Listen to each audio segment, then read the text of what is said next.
Welcome to Now Be You podcast. This is a space for women who lead, create, and carry responsibility and who want to stay grounded, clear, and true to themselves while doing it.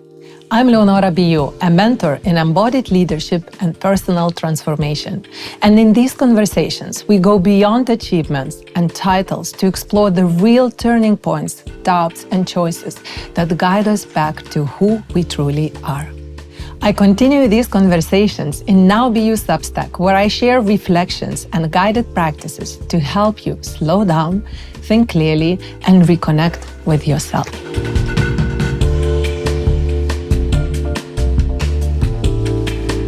Today, I'm in conversation with a woman who chose herself not once, but many times. Su Loher. Marie is multidisciplinary sensory artist, expressive art therapy facilitator, and the founder of Innervision experience. Marie's path has taken her across countries, cultures, and identities. She moved countries at a young age, served in a military, a deeply masculine environment, even being such a feminine and artistic being. She later founded a fashion brand in London, lived in some of the world's most inspiring cities, and explored creativity through many forms, always searching for what felt true to herself. Her current work, Innervision, is playful and immersive exploration for inner senses, creating spaces of freedom where people can experience themselves beyond roles, expectations, or structures. So welcome, Marie. Thank you. And I'm so glad to have you here and also to welcome you with a question, as you are such a multidisciplinary identity, personality, and being. What is exactly maybe conflicting in your reality, one of these identities? Because it's not so easy to have such a multifaceted life. Absolutely. And it never really flows easily because we have to sometimes be partly mother, partly entrepreneur, a businesswoman, or maybe an artist. Sometimes you need to take care of yourself, be a friend, be a wife. So the amount of roles we really play in life, I feel they're endless. Mm-hmm. So for me, the choice is always the space in between the roles, between all the noise, where I exist purely for who I am, without expectations and stress. So that is really, for me, that space. Beautiful. And when you are saying that, it feels like you are so clear with yourself and you're always in tune with yourself. And your work and expression, especially in Innervision, shows a lot what you went through. But I would like to come back before that time when Innervision was not born yet. And I know as a colleague, as a friend, and as a woman, there are moments where we might lose our faith in what we are co-creating with this life and universe. So did you ever doubt in yourself? And what was the moment, the peak moment when you might have lost yourself or was afraid to lose yourself?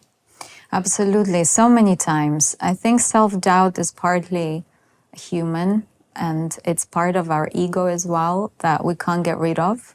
So in my life, there's a lot of self-doubt around the corners of every move that I took, whether professionally or sometimes family-orientated. But for me, the biggest lesson is about letting go of control. I believe that the self-doubt comes very strong when you are forcing yourself to control something you can't. And the moment you force yourself to control something you can't, and it's just not working, it becomes very challenging. You start to suffer. Then the self-doubt comes in and says, well, I told you. So, and then the whole inner conversation, a whole inner universe, mental space starts to be on high alarm, where really all you really need is a sense of compassion in that moment for yourself, sense of presence, and really regulation. That is what I really, these days, thank God I got to that point with myself, because now when I do have the self-doubts coming to visit me, I purely sit with it and hear it, appreciate it, but at the same time, I don't engage into it anymore. It doesn't mean that I'm wrong or right, but I am just purely observant. And that helps me tremendously these days to really live with those moments. So is that you are trying to slow down your mind with practice, where you are slowing down your breath and you are slowing down your external activities? Is that you're trying just to listen to your heart? Because it's the moment where it's the most difficult to slow down. The activity of the mind goes really crazy. Absolutely. And I'm curious just to come back to that moment. Your practice is these moments where you could leave a message to a very busy woman who's also facing that doubt in herself. What would be a 3-step exercise or something where you definitely do share and practice? I value my rituals. They are golden to me. This is like non-negotiable practices that I do. Is that every day? Every day, there is it's just non-negotiable. This is my self-regulation. This is a space where I can reintegrate a certain emotion I'm processing, or if I need to make a decision of some sort, I'm no longer rushing into it. I first do my steps. So the first thing I would always recommend is to take a minute before you make any decision or any response, especially if it's impulsive. And just take a breath. Ideally, you close your eyes and you just connect with that present moment in your body. And that leads you to that remembrance. First of all, as an observer. And when you open your eyes, your perception of the reality you're facing has shifted. You're no longer so attached and engaged as much as you were emotionally before. Therefore, you're able to actually act on it in a conscious way. So whether I'm with my children and they drive me crazy, for example, as any mother would experience, I do the same. Yeah. I close my eyes, I take a breather, I realign, and there I am, and I'm absolutely fine. Or if I'm in a business meeting, and it's a very difficult conversation, maybe I'm trying to be in the fundraiser conversation where that self-doubt or that fear can rise, and then you start maybe becoming a bit anxious and you start losing a speech or anything like that. That is exactly that moment where you do need that pause, and not to feel ashamed for it, because I need a moment. Do take that moment. That is the most essential part of one of my rituals that are just every day. Second one, I would say, is self-care. There's so many varieties of wonderful self-care rituals one can pick. So it depends what you love and like, for example. I love so many different things. So every time I have slightly different from the variety that I love, which are always sensorial rituals. Is that honor that I give to myself in that moment, that love, that support that I need in order to reintegrate or maybe go through whatever I'm going through. So whether it's a dance in front of a mirror in a bathroom with the best tune ever, or it's a moment where I'm in the car and I just need to sit there, close my eyes, and listen to the music without thinking about anything, just listening to the rhythm. It's that simple. It's that moment within your day. It's not something to go to. It's not a class you need to sign up for. It's your practice. So some kind of self-care ritual has to be there. I love, for example, as a sensorial alchemist and artist, I create always these incredible oils that are always with me in my pocket, for example, that help me a lot to reintegrate and remember. So I have my playful tools as well that help me a lot, because sometimes just in your head is hard. Yes, but for women, being very busy Yeah. today and here, what is that hook that you would say shortly, and you say what you are taking away from that moment, the moment you give to yourself, you're saying this is what you get out of that? Nervous system regulation. Voila. Nervous system regulation. That's it. That's exactly what is the most important right now. And coming back a little bit, in your previous story, being a fashion designer in London and, having such a wonderful life, being successful, creating what you love, what was the turning point in your life that suddenly everything shifted? Yeah, that was profound. And I am truly grateful that I took the leap and trusted the unknown and myself to really go from a space where I was involved and engaged in a fashion industry really, really deep and associated myself completely with that world. So from that perception to a space where I needed to dismantle the perception of who I was in order to rediscover who am I really. And I wanted to reconnect with my true creativity because I felt when I was deep with the business, I lost a lot of my creative spirit. Because you was following a lot of expectations, expiry date, deadlines, fashion shows, etc. Yeah.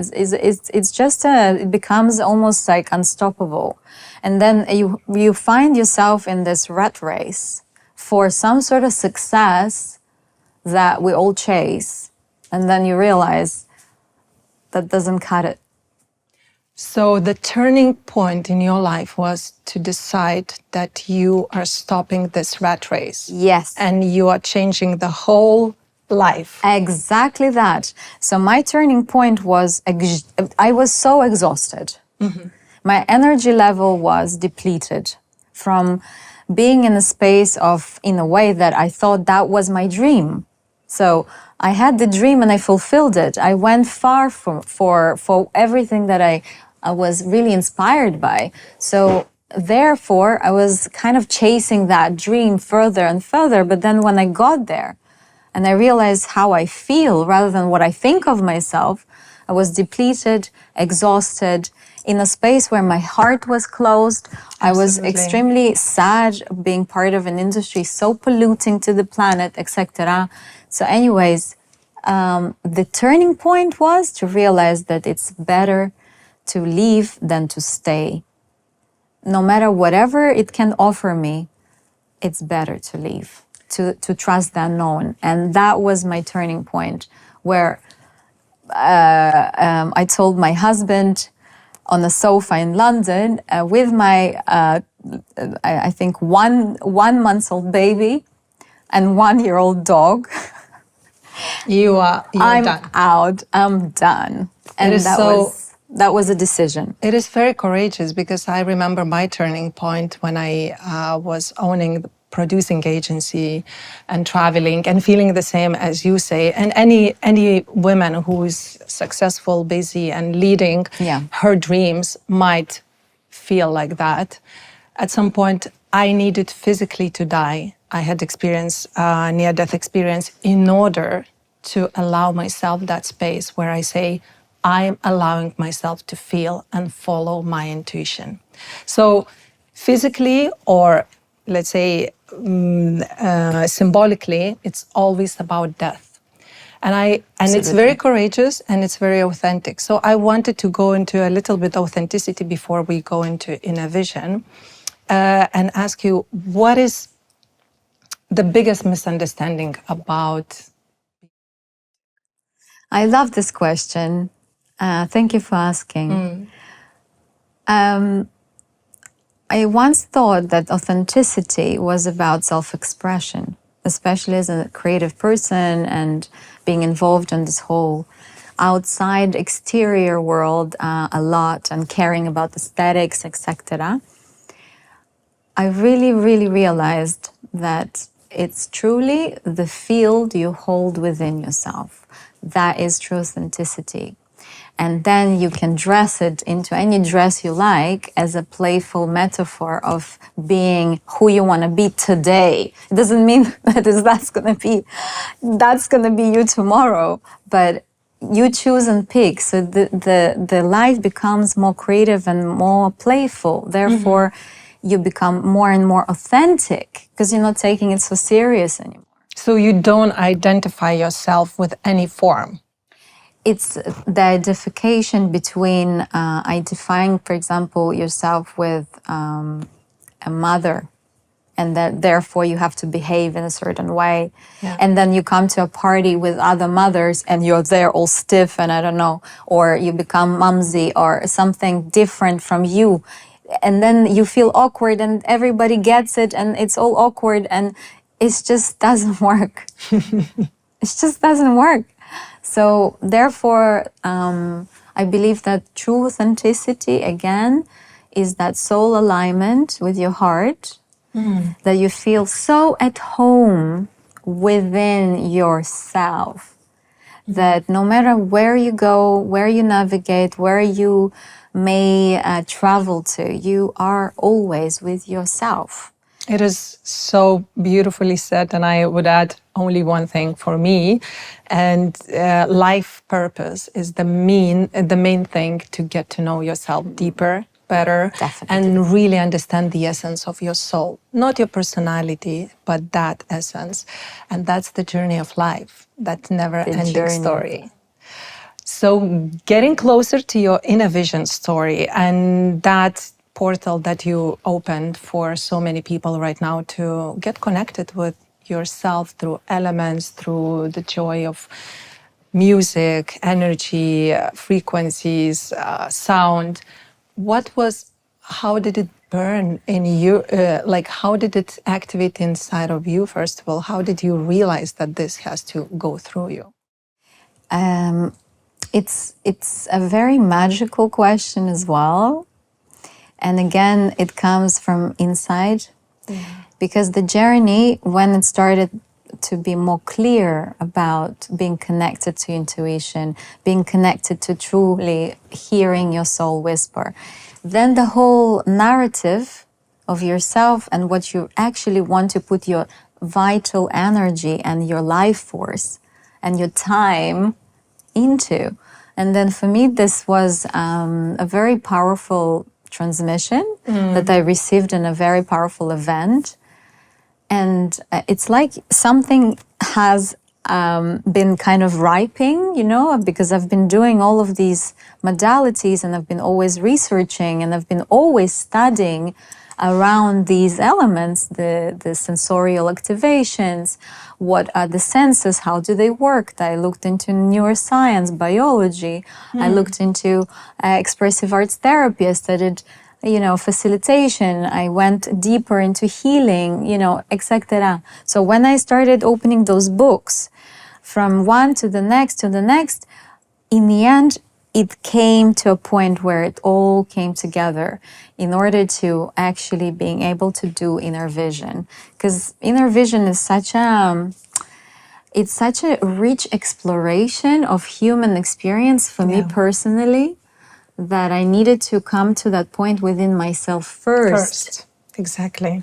And only then I could unfold it into something I can share.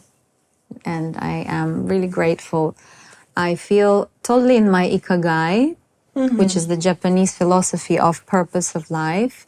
And that is the true longevity secret for those that want to, fit that spirit of connection and alignment. I feel purpose is, it's a sense that gives you life force energy again and again unconditionally when you're on your path, when you feel aligned with what you create, with what you do. And even with the doubts that come in, which they do, as we previously discussed, is just part of the ego and the form. Yet there is something bigger, something essential that tells you are on your path. And I listen to that all the time. So keep on listening. That would be an advice. Keep on listening. Keep on listening deeply to the whispers of your soul. That is the truth. Yeah. I'm getting closer to our signature closing question, that it is about your sharing. And that moment you probably remember the most, when you became more of yourself. Yeah. Again, that was a moment where I deeply felt present and one with nature. And I felt in between roles. And I felt one with the world and the universe and whatever else there is. And that sense of freedom really unveiled that for me in that moment. And it was so truly magical and so profound that I really realized, yeah, I'm willing to do the homework, because there is homework to do. Absolutely, life is a school. Yeah. And so I signed up. Like everybody else. I signed up. And it's better not to run from school. Just face the responsibility and play with that. That's it. I love your attitude. I love your playfulness. Thank you so much. Thank you so much. Thank you. And just to keep the move rolling, I will go into elements a little bit. Yeah. Just the dynamic. Yeah. So, Marie, I would like to talk with you about elements. Why elements? You know, like now Be You, as three of my sisters, we are co-founders of Elemental Energy Signature, and we also very much focusing on elements. This is where I see Innervision and inner leadership going very much together. Yeah. Elements are so simple and yet so complex. Why did you choose that direction, and what was for you, let's say, guiding star up there? The reconnection with nature. Mm-hmm. Always is the source. And then, of course, when you reconnect with nature, you start realizing what parts of nature you are part of, which are the elements. And then, of course, the elements have different meaning and different feeling and different frequency, and they have different experience, and how they show up in your life and how they affect you, and what you need more of sometimes and what you need less of sometimes, and how this whole fluctuation of really working with the elements in a more aware way can help you to for a smoother sailing in this weather conditions that are constantly changing, constantly evolving, changing, and so that just helps you so much more to sail this smoother. And you know what I also realized by working through elements, seeing people connected to elements through nature and awareness that we all carry these elements in our system, we get more relaxed, we less compare to each other, we less competitive, we are more insightfully aware who we are, what is our dominant element, what we are maybe lacking the most, what we are having the most, what is overdriving us, where we can balance that. And this is actually the story of self-regulation. Mm-hmm. So through Innervision, Elemental Energy Signature, there are so many, ancient techniques that takes us to connect to elements. We can really get to know our soul essence deeper and deeper.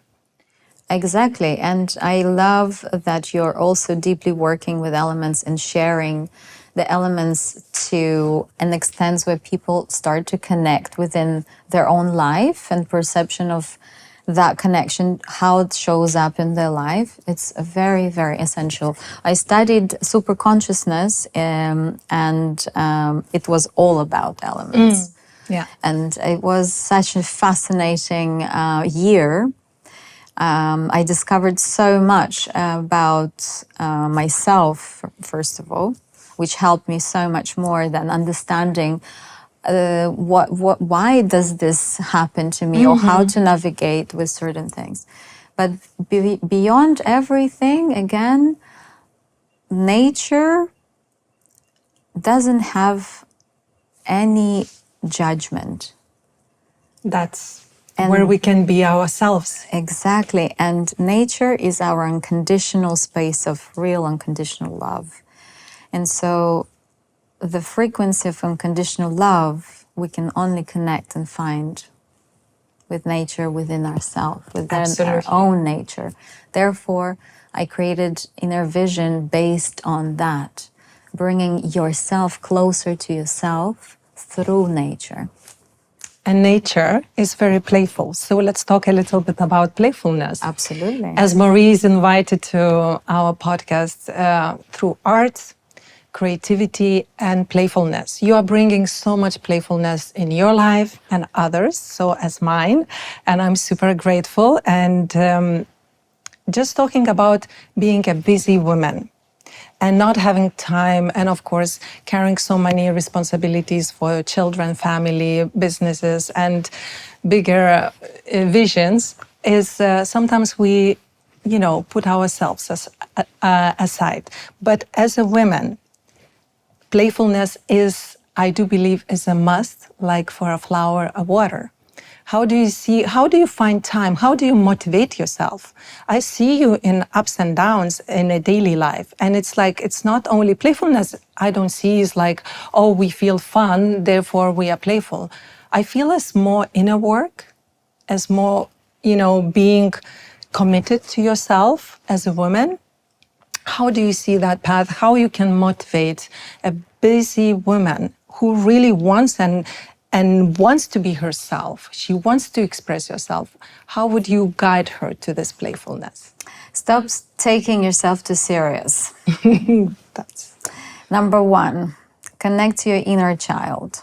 Number 2, for me, I have the joy of being a mother and the reflection of being together with my children every day and seeing them so playful, so in the moment, in that sense, like they're just present, 100% presence. And that is such an incredible example for me to bring myself to that space again. So therefore, they deepened my experience of connection, of playfulness from an angle of like, it's something I need to do. No, it's how you are. That's our inner nature. It's your inner nature, and we all have an inner child within us. We always been kids. We're coming from that space. We just lose it at some point. Life gets too serious. How we can reclaim that inner child? It actually is not necessarily, it's always there. It never leaves. It's matter of believing in it and understanding where sometimes you need to allow space for it. Yeah. So sometimes we have moments where we feel more serious and we need to be more serious. It's just the way life is, right? But sometimes when you have that moment where actually you don't have to be too serious, so then let it happen. And then that moment where you may be just on a bench in the park by yourself, and there is a dog running to you, instead of saying, no, go away, open up to it. Okay, cute little dog, you want to play? Life is always inviting you to play. Can you share with us the maybe peak moment, the one you remember the most of being playful with no planning, with no forcing, just being playful? Dance.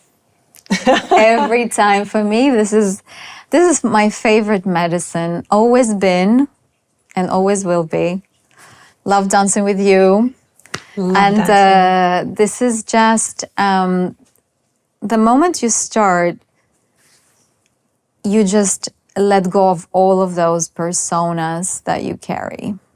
And then when that goes, then the inner child, that space of just pure enjoyment of movement and yourself comes in.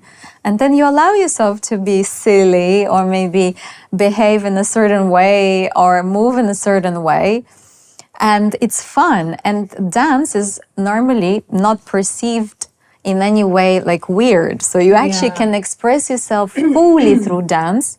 Therefore, for me, somatic dance is like a modality that I really recommend for everyone. I practice it for me, and I also share it with other women. And I see how you just let loose, and suddenly this little cheekiness comes up, or sex appeal, or whatever that is. Playfulness that comes through dance is delicious. It is. And it's like whenever we get to meet women leaders from different angles and spaces of the world, everyone has their own different experiences. But when it comes to joy and dance, when you letting go all your personalities, it is the most playful space where we can really get to know each other through that playfulness. So I would say working with so many women and seeing how we can get stuck in our stories, for example, painful childhood. We might be avoiding to go back to inner child because we say, oh, my childhood was not happy. But don't forget that deep, deep inside of you, in all of us, there is this child who's super pure and joyful no matter what have happened in our childhood. We can go deeper beyond that story and recreate the connection that where the child really takes us and plays with us, and we can really explore and experience the joy. So with that said, I really, really thank you for being here, for sharing your experiences, your stories, your Innervision. I hope each of you will explore and experience Innervision personally. It is really powerful online and alive. So, and I wish for you just to grow and expand your art. Thank you so much for having me. Thank you, Marie. And looking forward to collaborate further for our upcoming retreat together. So that will be awesome to actually create that embodiment, right? So we can experience it in full view. So everyone, all the women who wants to join us and explore that in Ibiza, we are opening in a leadership retreat platform where all the women from different parts of the world get together and explore art, joy, deep spirituality, Innervision, and so much more. See you very soon. See you very soon. And question to you, dear listeners, what are you taking from this conversation? Please share your thoughts in the comments. If this conversation resonated, I share deeper reflections and guided audio practices in Now Be You Substack, a space to slow down, think clearly, and reconnect with yourself in the middle of a full life. Few times a year, we bring this work into real life through carefully curated retreats where leading women step away from the noise, reflect, and return with clarity and renewed direction. Subscribe to Now Be You Substack and find out more. Until next time, stay yourself.